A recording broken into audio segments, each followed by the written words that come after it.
I dreamt last night the moon was so bright it melted the walls away.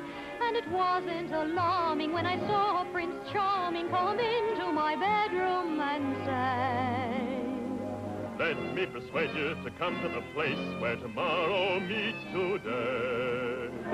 ooh!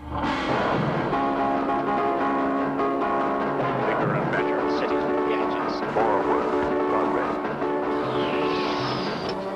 If you were a scientist, you were it.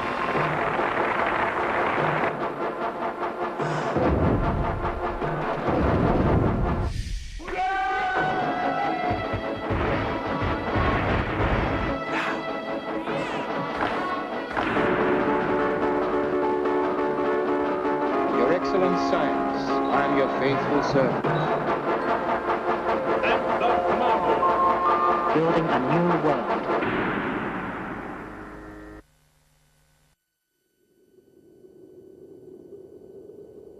To those who began the revolution in Russia 75 years ago, science was a grand liberating force.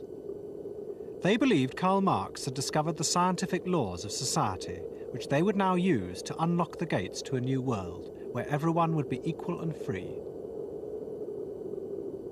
But within 20 years, the revolution was taken over by technocrats who looked down on the crowd below as though they were atoms. They were inspired not by Marx, but by the laws of engineering. They believed they could transform the Soviet Union into a giant rational machine, which they would run for their political masters. Много людей, они по-разному одеты, они по-разному выглядят. Но все же каждый из этих людей, которые идут, они агрегируются в какие-то социальные группы. Видите, в обществе действуют совершенно объективные законы. Так же, как и в природе, в физике, в механике.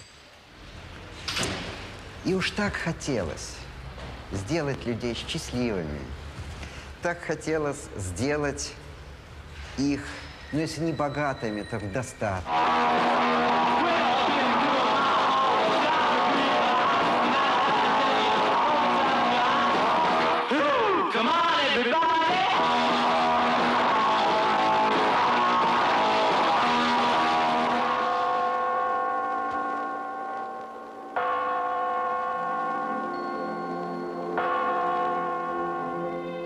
This is a story of science and political power, how the Bolsheviks' vision of using science to change the world was itself transformed.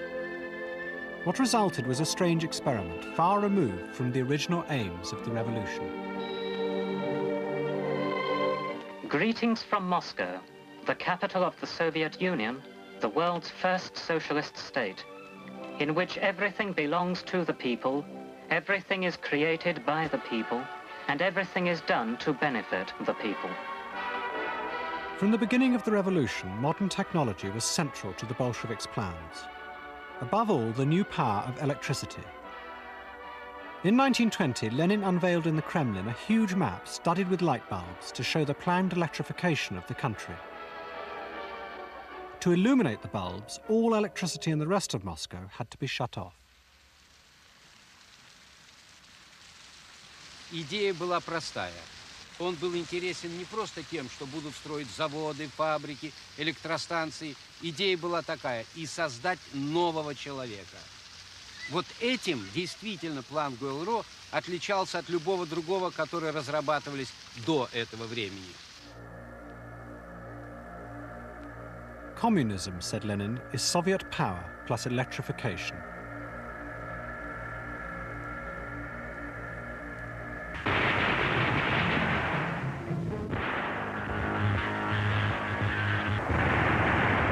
The aim of the Bolsheviks was to transform the people they ruled into what they called scientific beings, people able to understand and control the machines of the modern world rather than become enslaved by them. They organized mass parades where the machines symbolically crushed the irrational dogmas of the past. Moscow became what Lenin called a talking city, its walls adorned with geometric perspectives, giving glimpses of a new rational world. Its statues surrounded by parallelograms and futuristic structures. Even music was used to transform the way people understood the world. Electrical machines made what was called rational music.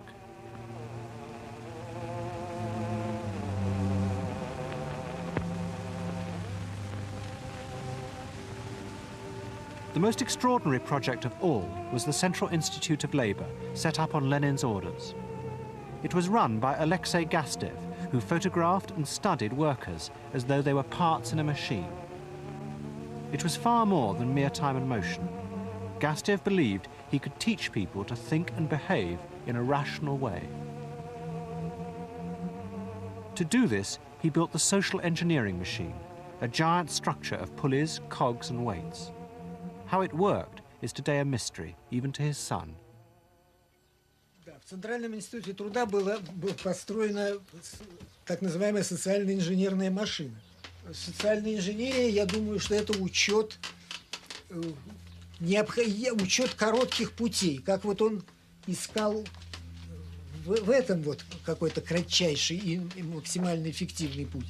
Так можно и государство выучивать, так же, как вот обучается этот человек.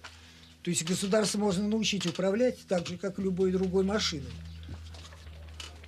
И вот эта социальная инженерная машина, она должна быть установлена всюду. Заставить работать новое общество настолько эффективно, насколько оно в состоянии. Вот это и есть задача социальной инженерной машины, если понимать человека тоже как часть этой социальной инженерной машины, разумную часть. Such is the power of science, said Trotsky, that the average human being will become an Aristotle, a Goethe, a Marx, and beyond this, new peaks will rise.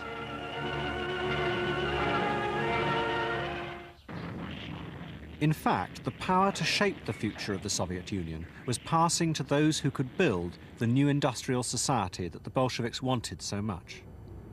They were known as the bourgeois specialists, engineers from before the revolution who had the skills needed to master the modern technology. Many had actually opposed the revolution, but by 1923 they made up over 3/4 of the powerful State Planning Committee. Under the Tsar, their plans for factories and power stations had remained on the drawing board.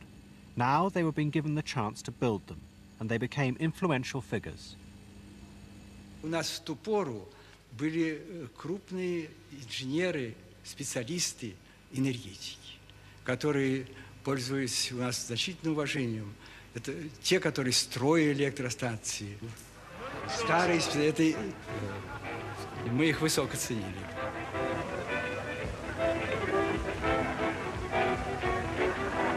Такие широкие массы людей, они не все знали, что такое электричество, но они ощущали, что это дает дорогу для новой жизни.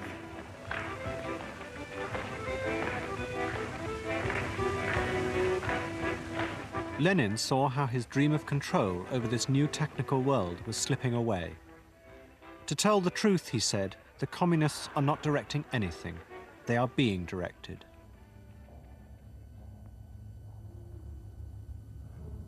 But in 1924, Lenin died. After a bitter struggle, Stalin seized power. He was determined to recapture the momentum of the revolution. To do so, he decided to send Russia on a crash course of industrialization. It would bring even more power to the bourgeois engineers. Так вот, мы остановились там, сели в поезд, не пассажирском, а товарный вагон. Мы ехали ровно 7 дней с Москвы до Магнитки, 7 дней. Народу 1000 ехало.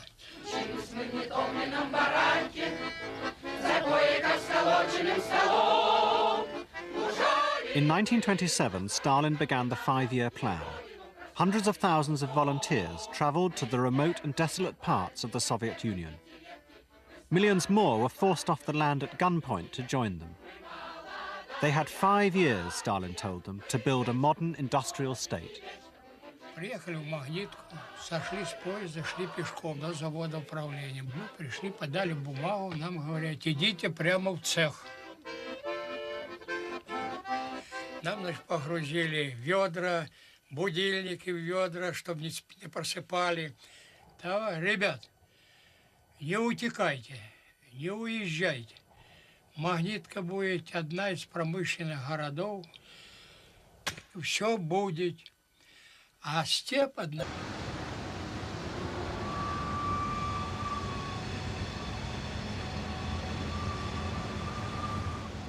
Magnitogorsk, built in the far-off Ural Mountains on the edge of Asia, was to become one of the largest steel plants in the world.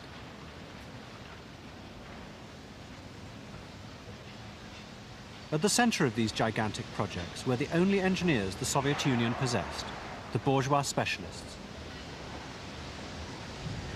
Старые буржуазные инженеры шли на то, чтобы быть организаторами и руководителями великих строек. Конечно, они продавали свободу свою. То есть им сначала это не представлялось. Напротив, им казалось, что перед ними открываются неслыханные горизонты свободы творчества. Никто из них не знал, что их великие планы обернутся тем, что те, которые с энтузиазмом восстанавливали наше хозяйство, сядут на скамью подсудимых и будут обвиняться во вредительстве. At the end of 1930, the engineers' dreams suddenly became a nightmare.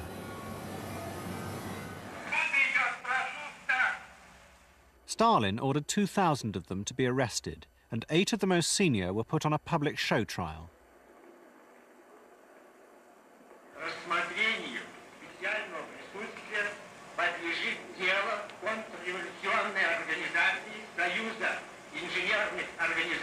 The charges were fantastic. The prosecutor alleged that the bourgeois engineers were leaders of a political organization, the Industrial Party, and had plotted to seize power. Their government would have been composed solely of technical specialists and scientists. Their confessions were carefully rehearsed.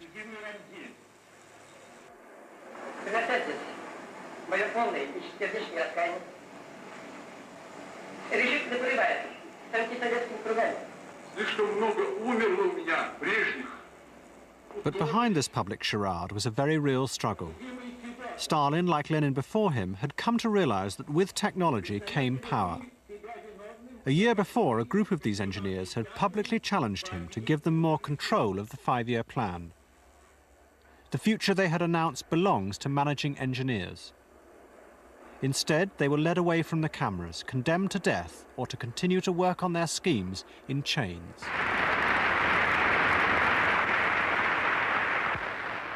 A week later, Stalin announced, "Bolsheviks must master technology. It is time for the Bolsheviks themselves to become specialists. In the Reconstruction period, technology decides everything."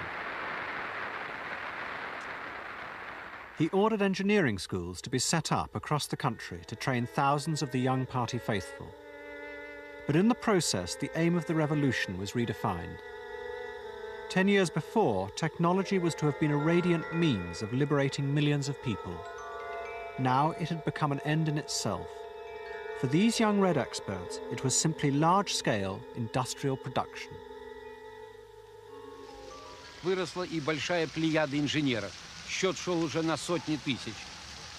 Надо признать, что все-таки это были люди, которые смотрели на общество как на механизм.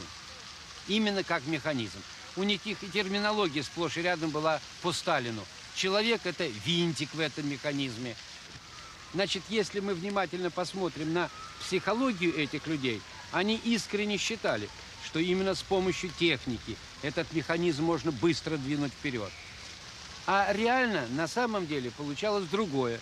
Росли заводы, фабрики, новые предприятия. Они нуждались в новых инженерах. И получился странный процесс.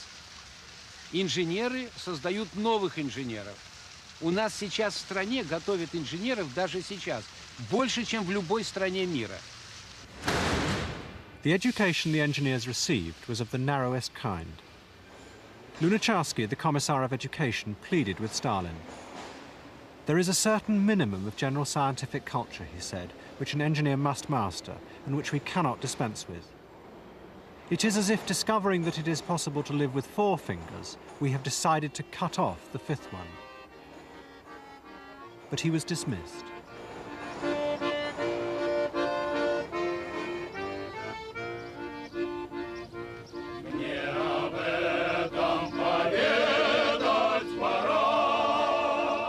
The model for this new simplified world was America, the most successful industrial state in the world. Stalin was determined to overtake it.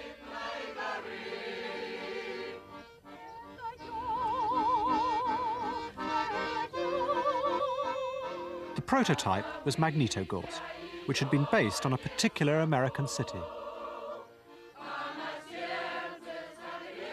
We invite you to a city which has the largest steel works, the largest tin plant in the world. We invite you to a city of blazing furnaces, of handsome homes, of magnificent schools, of splendid churches, of towering hotels and fraternal temples, of shining beaches, of restful dunes, of winding drives of flashing water and dazzling sands. This is the city that we invite you, and truthfully, it is called the Magic City. Called the Magic City for these reasons.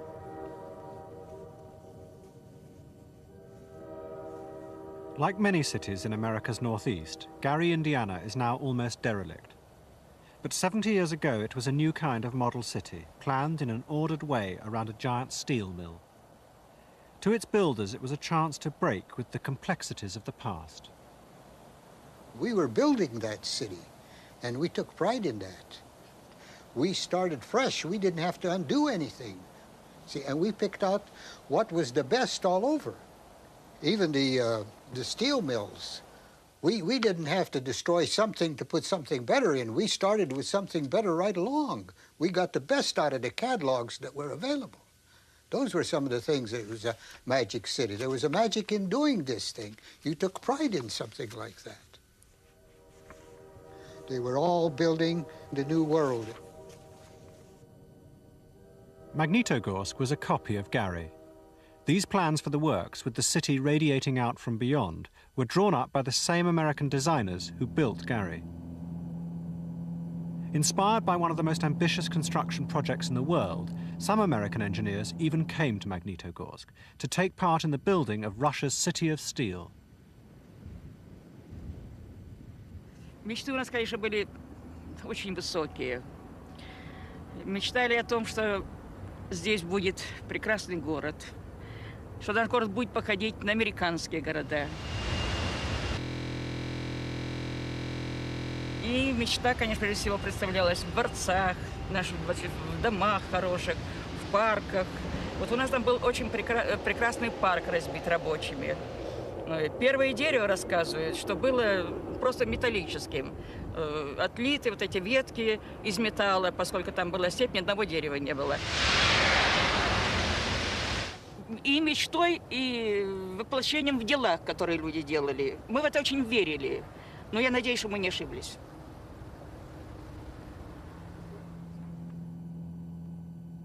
As in Gary, a planned city began to grow up around the plant. But in a quiet valley nearby, a very different city was constructed, where the American engineers lived. Designed by a young Russian architect named Saprikin, these dozen large houses were copied almost exactly from American architectural catalogs. The result was something very much approaching Mount Vernon, New York, or Germantown, Pennsylvania. In what everyone called the American city, the atmosphere of a summer evening held a suspicion of the smugness of Park Avenue. Yet less than 2 miles away, the wolves howled, and the wind blew across the endless Russian steppe.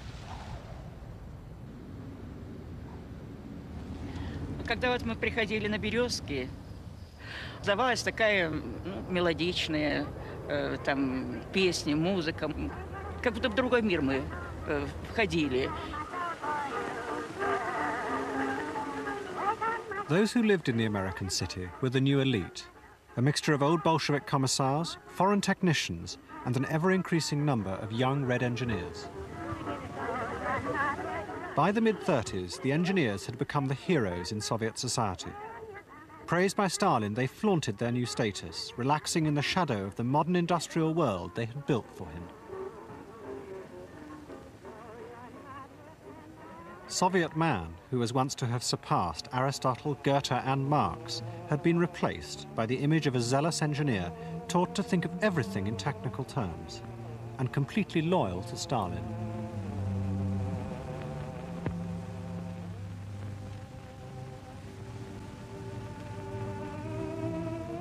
In the 30s, thousands travelled to the Soviet Union to marvel at this dream come true. But what they saw was not communism. Instead, it was an orderly society administered by technocrats.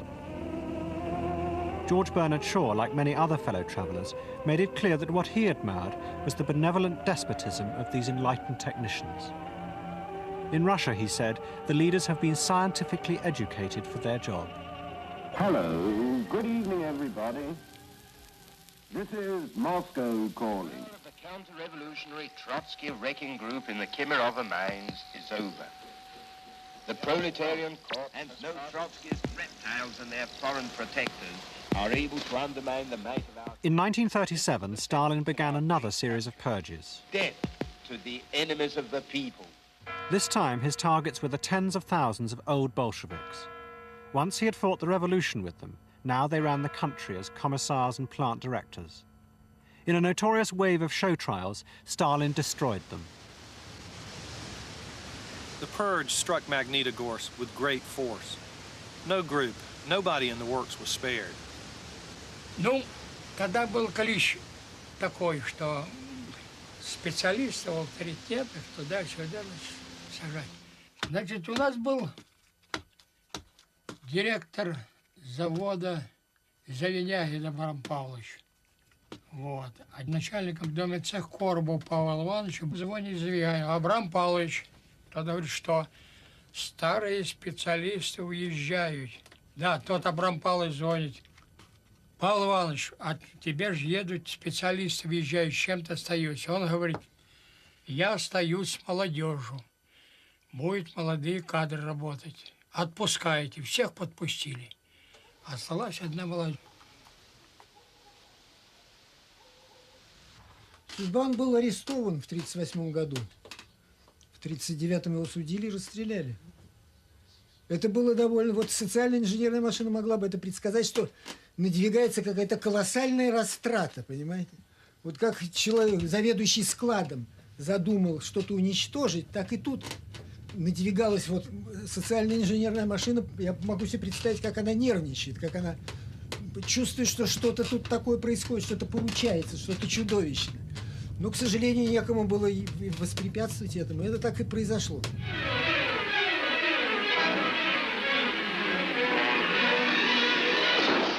The beneficiaries of these purges were Stalin's Red Engineers.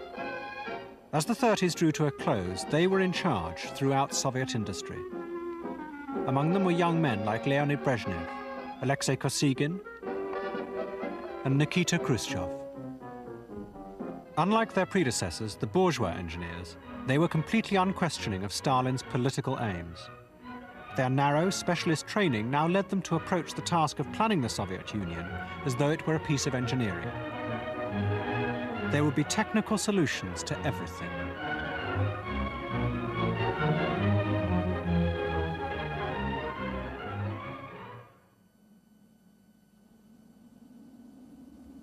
The war seemed to prove the engineers right. It was their organization of the industrial plants that ultimately saved Russia from the Nazis.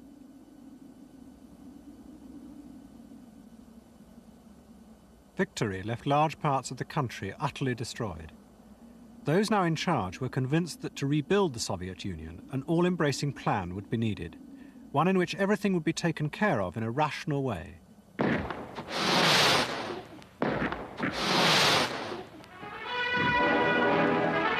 It was a vision of a planned utopia.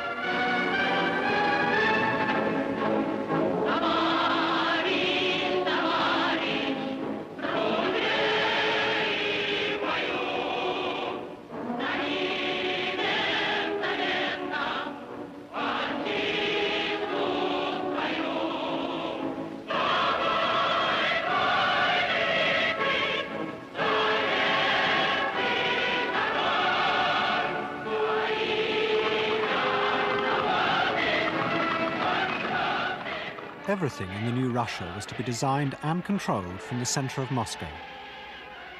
As the women sing of the future, they march past the giant headquarters of this organized society. Gosplan, state plan. Сюда в Госплан стекается информация со всей страны И не только хозяйственная или техническая информация. Это информация о состоянии общества, социальная информация. И вот со всей нашей огромной страны эта информация стекается сюда. Вот комнаты, где работает наш отдел. Я открою одну комнату, посмотрим. Вот товарищи сидят, работают. Они на нас не очень обращают внимания, заняты своим делом.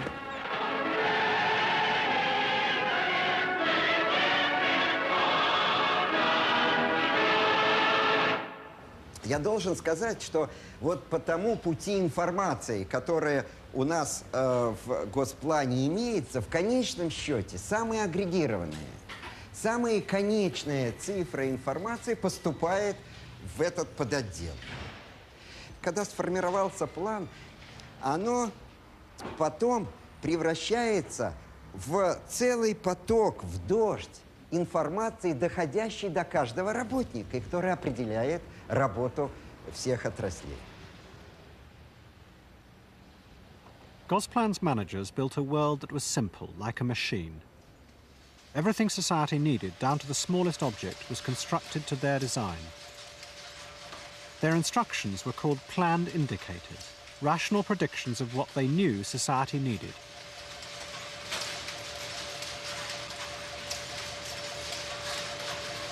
Мы представляем Московское производственное объединение по выпуску пластмасс-щеточных изделий. Я генеральный директор, это мой заместитель по качеству. Мы выпускаем очень много щеточных изделий. Зубной щетки мы выпускаем 70 миллионов, что хватает для всего населения Советского Союза. Раньше работать было очень сложно, потому что до объединения доводилась очень большая масса различного рода показателей. Например, щетки планировались поштучно, также планировались и другие изделия.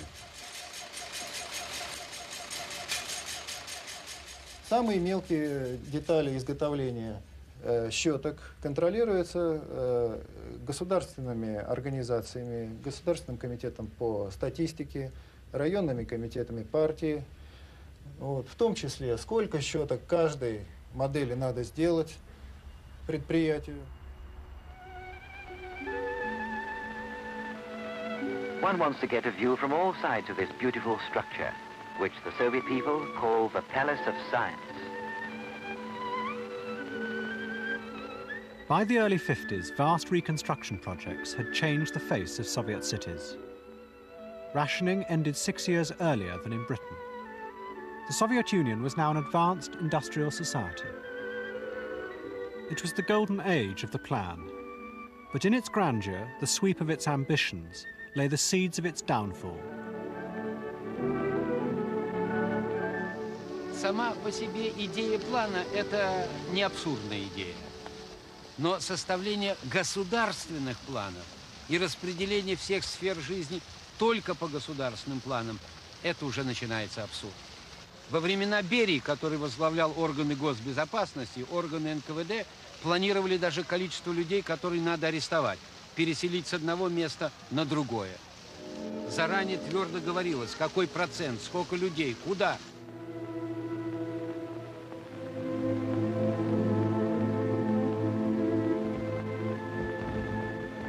Планировалось даже, сколько нужно гробов, планировалось, сколько нужно романов, планировалось, сколько нужно кинофильмов. И дело доходило до абсурда. 10 years, the world has been dominated by the malignant power of Stalin. Now, Stalin is dead, and he cannot bequeath to anyone his prestige. A new era begins. When Stalin died, much of the machinery of terror disappeared. The planned economy flourished. But as it did so, strange things began to happen.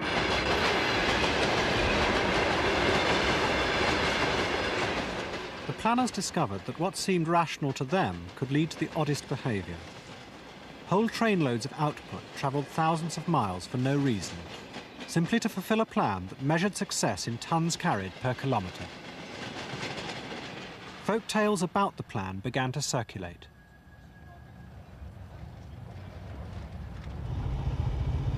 План есть план. Он нас уже по боку бьет этот план. Вот. Значит, счетчик накручивает. Это для того, чтобы план большой, километраж нужно выполнить. Если километраж больше сделаешь, там 400-500 километров, значит тебя наказывают.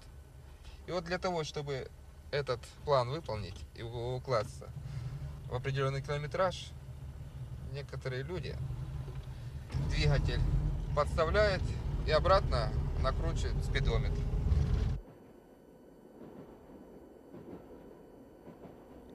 Nikita Khrushchev, 1931 graduate from the Moscow Industrial Academy, understood the problem.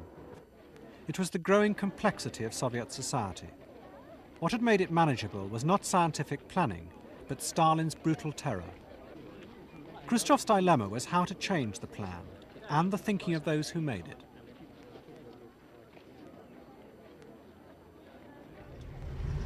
Вот, кстати, у вас план. Проезжаем. Вот он. У вас план. Вот там заседают. Откуда они берут такие планы, я не знаю. Если их посадить на наше место, они бы, наверное, подумали головой, откуда брать такие планы. Вот тоже наша комната. Вот здесь нет никого, знаешь, где-то на совещании. Тоже такое бывает, да? In 1957, Khrushchev attacked the planning bureaucracy publicly. He made a speech that laid bare the growing absurdities in Soviet life. Why, he asked, were sofas getting bigger and bigger? Why were the metal chandeliers that hung from the Kremlin ceilings and everywhere else in Russia so heavy that they threatened to come crashing down? The reason, he said, was the planner's method of assessing the plan. The more metal, the more wood the factories used, the better the plan was working. As part of a whole series of reforms, Khrushchev insisted that the bureaucrats must begin to take into account the price of things. Всегда на всю номенклатуру продукции цены устанавливались не непосредственно предприятиями, а государственными службами. По существу на всю номенклатуру выпускаемой продукции, а ее номенклатура исчисляется примерно 25 миллионов наименований, цены утверждают в Советском Союзе органы ценообразования.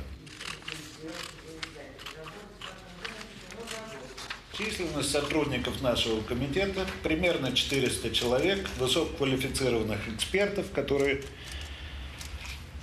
проводят всю эту работу, которые включаются в многочисленные прескуранты. Это далеко не полный объем прескурантов. Эту стопу можно было бы еще увеличить примерно в 2 раза. Мне кажется, что это является ярким свидетельством того, что такая система рациональна. Безусловно, вот эта вот система цен, она сегодня очень громоздка. И внедрение современной техники позволит сжать эту стопу прескурантов, допустим, вот до нескольких книг или дискет, которые предприятия могли бы располагать у себя на рабочих местах. Одну секунду, извините. Да, сейчас. Хорошо. Я прошу прощения, по срочным делам меня требует к себе министр.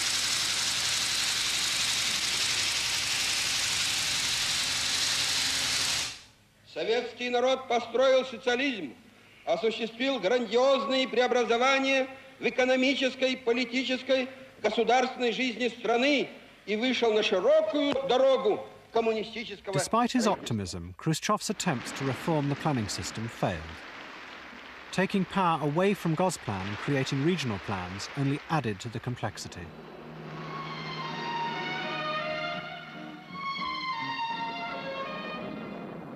One senior scientist, academician Glushkov, predicted that by 1980 the entire Soviet population would be employed in administering the plan. The solution, he said, was the new science of rational control from America, cybernetics. Cybernetics is a young branch of science which has a tremendous future. Here is what Director of the Institute of Cybernetics, academician Viktor Glushkov, says.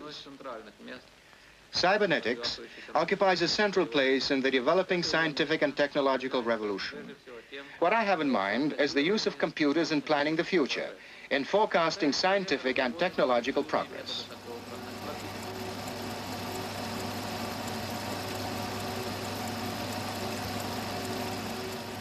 Экономика страны Советов, по нашему анализу, находилась в кризисном состоянии.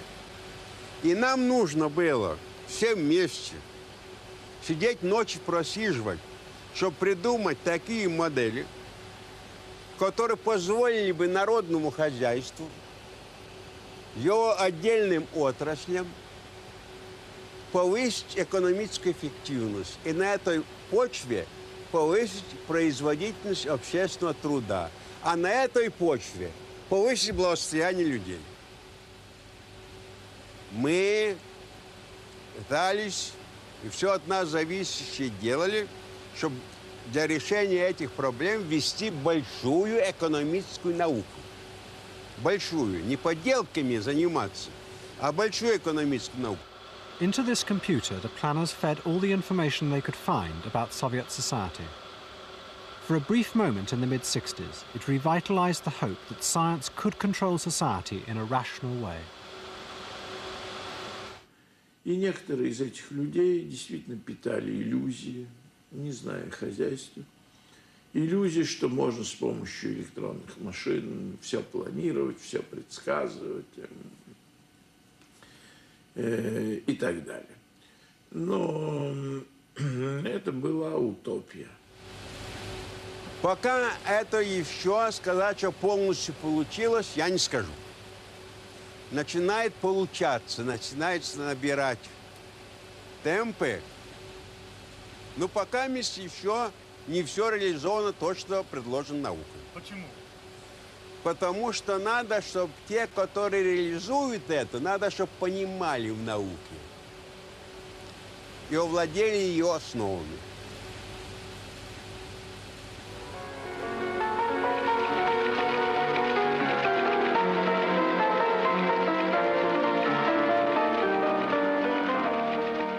The attempt to use computers on such a vast scale could not save the plan, or Nikita Khrushchev. In 1964, he was replaced by Brezhnev and Kosygin. They were convinced that there were rational scientific solutions that could still lead Russia to the promised land.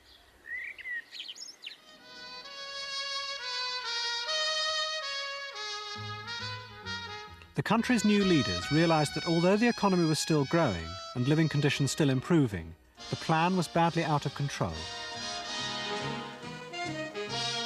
No, we're not suddenly back in Moscow. These people are all Siberians. Workers in a large aircraft factory, metal workers, turners, tool makers, designers and engineers. The problem was the complexity of modern life, the intricacy of people's demands. The solution, the planners believed, was to find a scientific way of predicting what their people wanted.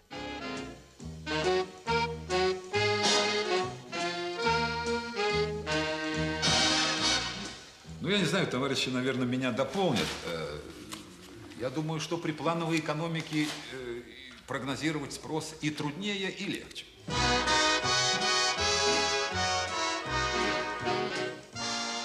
Можно проиллюстрировать на той ситуации, которая у нас сейчас сложилась с обеспечением женщин колготками, к примеру. Значит, проще прогнозировать, потому что есть определенные факторы, которые определяют развитие спроса. Мы его знаем.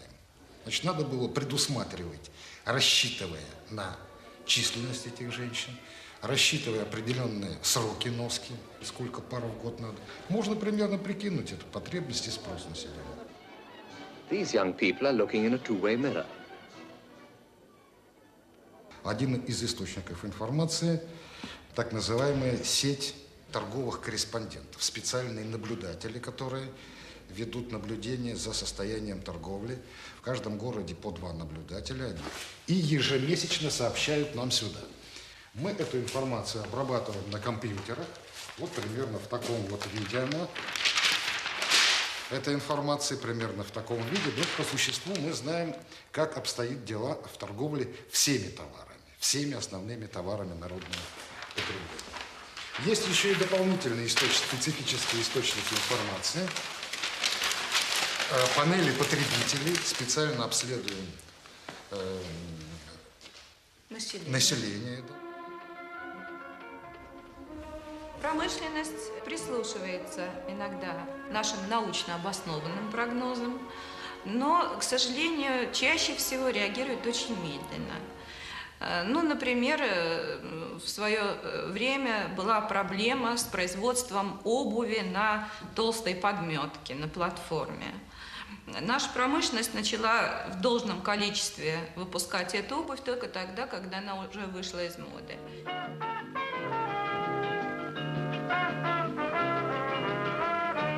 И сейчас, мне кажется, у советского потребителя есть уже определенная установка.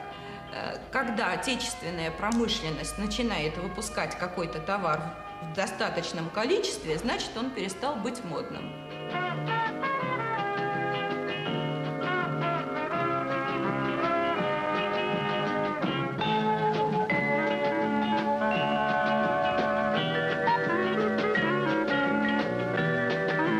А вот с конца 60-х годов началась самая страшная эпоха послевоенного периода.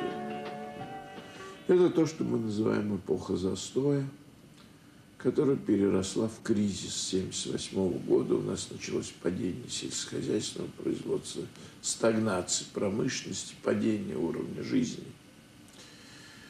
Вот. Это был ужасный период, когда производство стало развиваться ради производства. И мы свои позиции 60-х годов. By the mid-70s, the Soviet leadership gave up attempting to reform the plan. As the economy finally began to slow down, much of industry degenerated into pointless, elaborate ritual. What had begun as a grand moral attempt to build a rational society ended by creating a bizarre, bewildering existence for millions of Soviet people.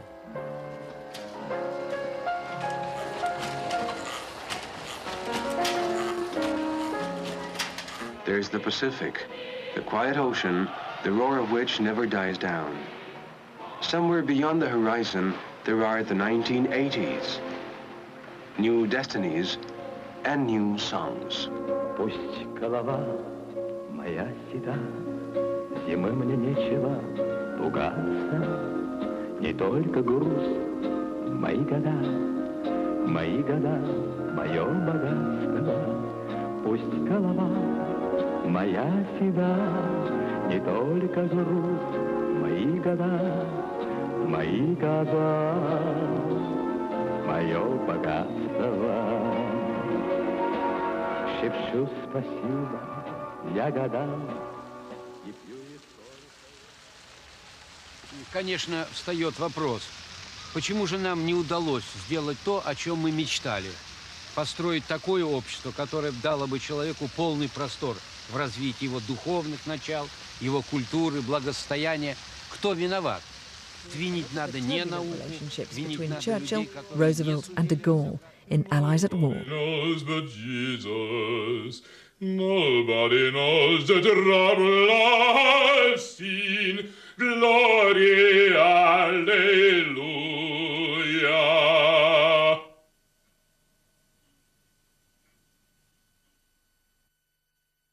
Modern technology was central to the Bolsheviks' plans. Above all, the new power of electricity.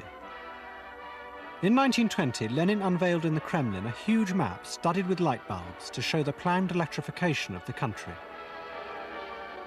To illuminate the bulbs, all electricity in the rest of Moscow had to be shut off. Идея была простая. Он был интересен не просто тем, что будут строить заводы, фабрики, электростанции. Идея была такая – и создать нового человека. Вот этим действительно план Гуэлро отличался от любого другого, которые разрабатывались до этого времени. Communism, said Lenin, is Soviet power plus electrification.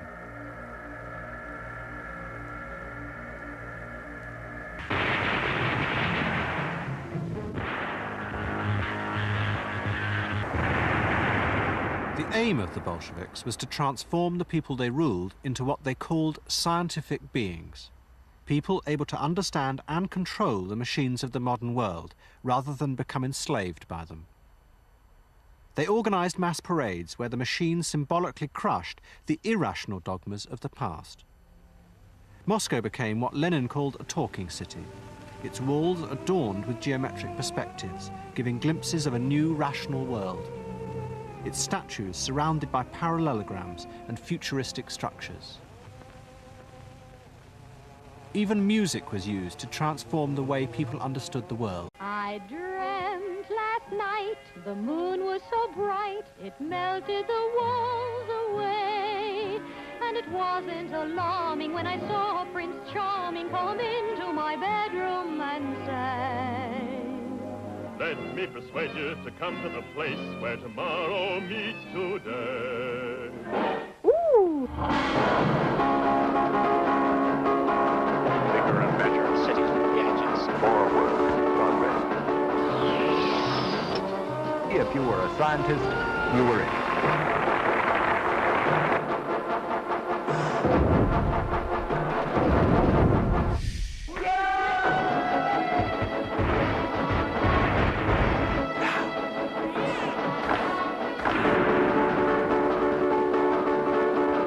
Your excellent science, I am your faithful servant. And of tomorrow. Building a new world.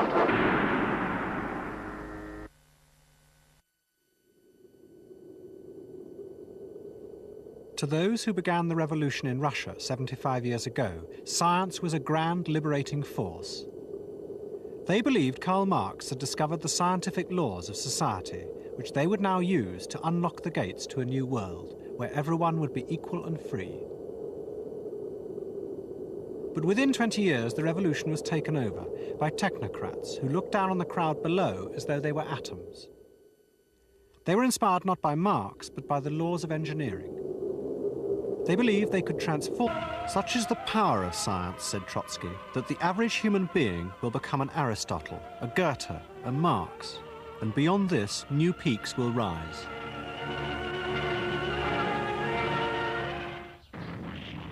In fact, the power to shape the future of the Soviet Union was passing to those who could build the new industrial society that the Bolsheviks wanted so much. They were known as the bourgeois specialists, engineers from before the revolution who had the skills needed to master the modern technology. Many had actually opposed the revolution, but by 1923 they made up over 3/4 of the powerful State Planning Committee. Under the Tsar, their plans for factories and power stations had remained on the drawing board. Now they were being given the chance to build them, and they became influential figures.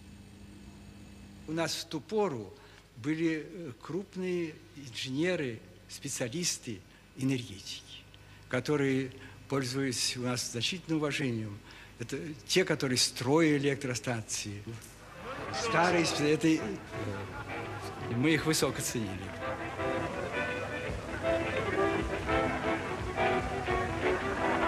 Такие широкие массы людей, они не все знали, что такое электричество, но они ощущали, что это дает дорогу для новой жизни.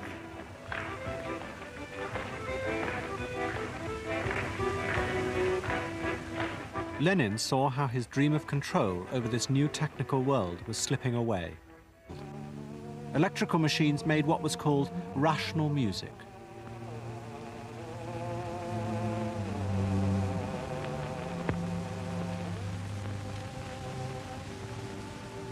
The most extraordinary project of all was the Central Institute of Labour, set up on Lenin's orders. It was run by Alexei Gastev, who photographed and studied workers as though they were parts in a machine. It was far more than mere time and motion. Gastev believed he could teach people to think and behave in a rational way. To do this, he built the social engineering machine, a giant structure of pulleys, cogs and weights. How it worked is today a mystery, even to his son. В Центральном институте труда была построена так называемая социальная инженерная машина. Социальная инженерия, я думаю, что это учет учет коротких путей, как вот он искал в этом вот какой-то кратчайший и максимально эффективный путь. Так можно и государство выучивать, так же, как вот обучается этот человек. То есть государство можно научить управлять так же, как любой другой машиной. И вот эта социальная инженерная машина, она должна быть установлена всюду. Заставить работать новое общество настолько эффективно, насколько оно в состоянии. Вот это и есть задача социальной инженерной машины, если понимать человека тоже как часть этой социальной инженерной машины, разумную часть. Form the Soviet Union into a giant rational machine, which they would run for their political masters. Много людей, они по-разному одеты, они по-разному выглядят. Но все же каждый из этих людей, которые идут, они агрегируются в какие-то социальные группы. Видите, в обществе действуют совершенно объективные законы. Так же, как и в природе, в физике, в механике. И уж так хотелось сделать людей счастливыми. Так хотелось сделать их, ну, если не богатыми, то в достатке.